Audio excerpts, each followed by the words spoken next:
Hello and welcome to Film Domain. I'm Dan Slentz from Real Tunes, the radio show all about the movies. Today's review is Sonic the Hedgehog, the buddy comedy adventure based on the classic video game character.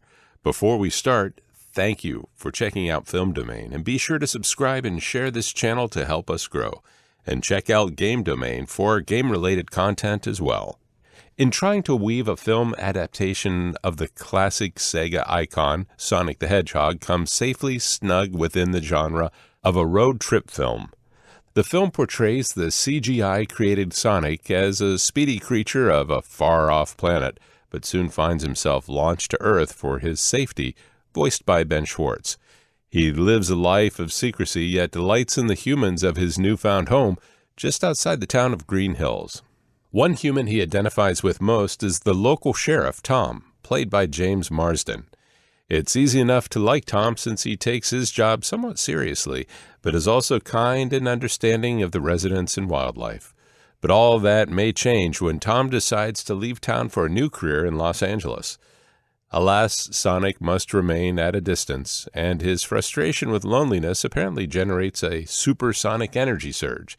So before any meaningful reflection on a feeling you don't belong can set in, the power surge alerts the American government. This leads to them calling in Dr. Robotnik to investigate, played by Jim Carrey.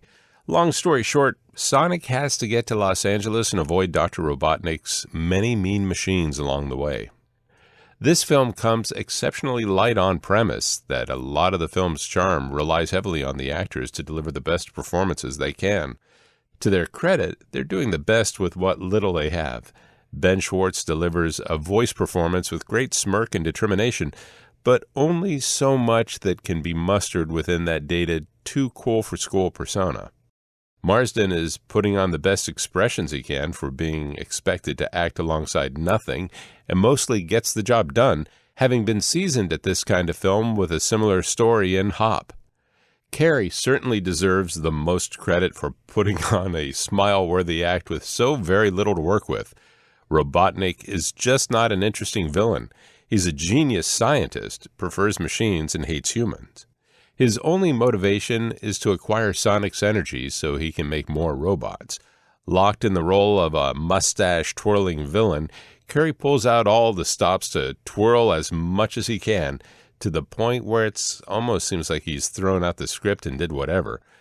It's just Carrey playing Carrey, for better or for worse. Even though the comedy never grows overly tedious and the action never meanders too much, the film still feels locked in an inescapable box of the road trip formula. Aspects of the template that include such stops as a bar brawl and a destructive car crash are par for the course in that little surprises with these scenes.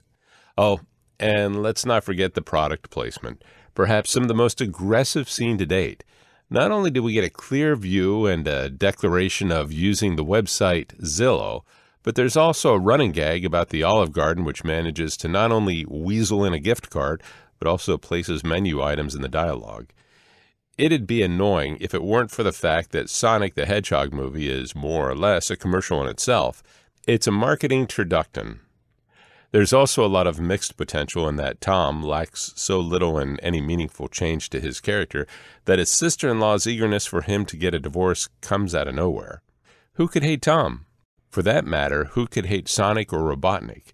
There's nothing to hate about them. There's nothing to love about them either.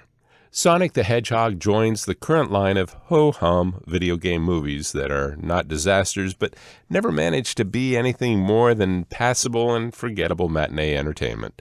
Akin to the previous pictures of Detective Pikachu and the Angry Birds movie, too, this is a decent bit of mindless distraction for the kids and maybe even garner a few grins here and there from adults not as invested in the Sega icon getting his own film. But this is yet another film so middle of the road it begs the question of how far we're willing to accept video game movies as just being not disasters instead of striving for more.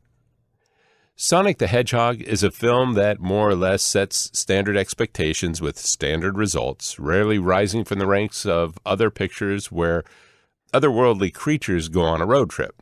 For whatever that category may be worth, Sonic trumps the Smurfs. Thanks for watching this video here on Film Domain. Let us know in the comments below what you thought of today's video, and also be sure to tell us what you thought of Sonic the Hedgehog. Did you like it? Did you not like it? Was it great? Was it terrible? Make sure that you leave a like on this video and subscribe to Film Domain and our main channel, Game Domain, as well. Be sure to please share our channel in any way you can to help us grow so we can spread our content to more people. Also, be sure to join Discord, which is down in the description below.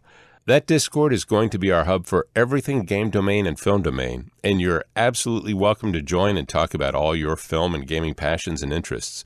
We hope to see you there. Once again, I'm Dan Slentz. Thanks for watching Film Domain, and stay tuned for more great content.